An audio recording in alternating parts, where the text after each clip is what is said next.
மட்டக்களப்பு வாகரை கருவப்பன் சேனை குளத்தில் மூழ்கி 3 சிறுவர்கள் உயிரிழந்துள்ள துயரச் சம்பவம் இடம்பெற்றுள்ளது. உறவினர்களுடன் மீன்பிடிக்க சென்ற வேளையே இந்த சம்பவம் இடம்பெற்றுள்ளதாக தெரியவந்துள்ளது. குறித்த விடயம் தொடர்பில் மேலும் தெரிய வருகையில் பனிச்சங்கேணியைச் சேர்ந்த 12 வயதுடைய சானுஜன் மற்றும் 10 வயதுடைய ருஷானா ஆகிய 3 சிறுவர்களே இவ்வாறு உயிரிழந்துள்ளனர்.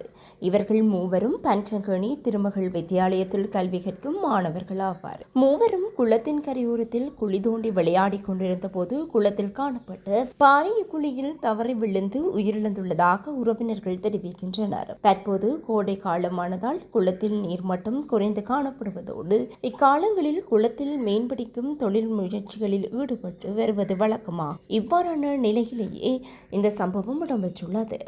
உயிரிழந்தவர்களின் சடலம் உடற்கூற்றாய்விற்காக வாழைச்சேனை ஆதார வைத்தியசாலைக்கு எடுத்துச் செல்லப்பட்டுள்ளது.